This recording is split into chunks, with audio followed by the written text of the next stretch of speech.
با مقصد تنظیم مقررات سندهای معیاری و حقوقی وابسته به استفاده زمین و قانونگذاری مربوط به ساحه نظارت قطعی گردیده است.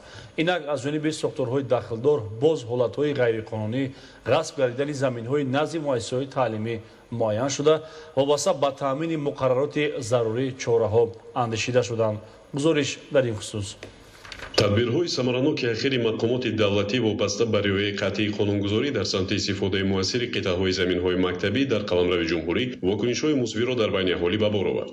дар идомаи силсила чорабиниҳо оид ба ошкор кардани далелҳои истифодаи ғайриқонунӣ ва худсарона ғасб намудани қитъаҳои замини ҳудуди муассисаҳои таълимӣ аз тарафи гурӯҳи кории ниҳодҳои ҳифзи ҳуқуқ ва сохторҳои салоҳиятдори мақомоти иҷроияи ҳокимияти давлатӣ дар ноҳияи Ванҷи вилояти мухтори кӯҳистони Бадахшон ва ноҳияи Хуросони вилояти Хатлон ду ҳолати ғайриқонунӣ истифода намудани қитъаи замин дар масоҳати 0,12 гектар ошкор карда шуд. чунончи сокини деҳаи седи ҷамоати деҳотӣ Техарви ноҳияи Ванҷ Шодиев Шодӣ соли 2003 масоҳати 0,6 гектар қитъаи замини муассисаи таҳсилоти миёнаи умумии рақами 32 ноҳияро худсарона ғасб намуда мавриди истифода қарор додааст. зиёда аз 20 сол мешавад ки 6 сотиқ замини мактаби 32 ро ғасб карда истифода мебаранд. инчунин дар замини ғасб намуда як мошинсаро сохтанд.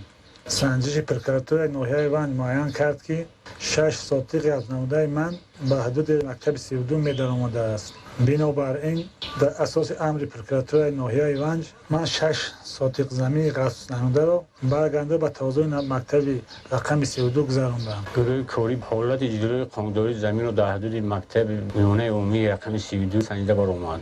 дар натиҷаи санҷиш муайян карда шуд ки шаҳрванд Шодиев Шодӣ 6 сотиқ қитъаи замини муассисаи махсурро худсарона ғасб намуда дар асоси амри прокуратураи ноҳияи Ванҷ мошинсаро ба ҳолати аввала баргардонда шуда қитъаҳои замини мазкур ба мувозинаи муассисаи таълимии рақами 32 баргардонда шуданд. дар асоси амри прокуратураи ноҳияи Ванҷ қитъаи замини аз тарафи Шодиев Шодӣ худсарона ғасб гардида ба ҳолати аввала баргардонида шуда ба тавозуни муассисаи таълимии рақами 32 гузаронида шуд. аз ҷониби прокуратураи ноҳияи Ванҷ ба шаҳрванд Шодиев Шодӣ амри прокурорӣ ирсол гардида мошинасарои бунёд гардида бартараф карда шуда қитъаи замин ба тавозуни муассисаи мазкур гузаронида шуд.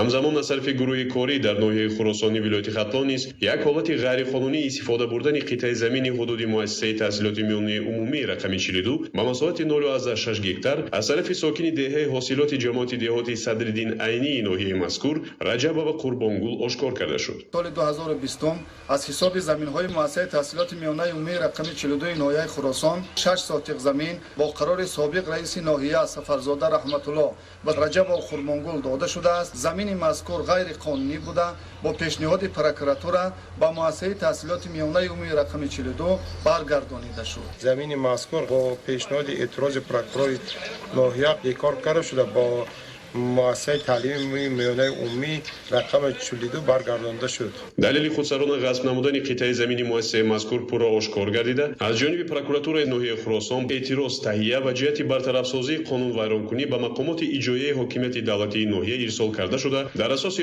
он қарори раиси ноҳияи Хуросон ба тасвиб расид ва қитъаи замине ки худсарона ғасб гардида буд ба ҳолати аввала баргардонида шуда ба тавозуни муассисаи таълимии рақами 42 гузаронида шуд. ҳангоми санҷиш муайян карда шуд ки аз ҳисоби заминҳои муассисаи таҳсилоти миёнаи умумии рақами 42 ноҳияи Хуросон ба шаҳрванд Раҷабова Қурбонгул 0,6 га қитъаи замин барои сохтмони манзили истиқоматӣ ҷудо карда дода шудааст.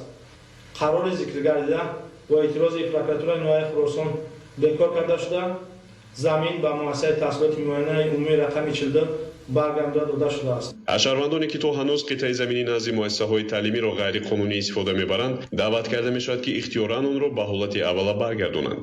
дар акси ҳол ин ҳолатҳо ошкор ва нисбат ба чунин ашхос қарори қонунӣ қабул карда мешавад. соҳаи маориф хусусан мактабҳои таҳсилоти ҳамагонӣ ба ғамхории на танҳо давлат балки шаҳрвандони ватандӯст ва оянданигари ҷумҳурӣ ба таври ҷиддӣ ниёз дорад.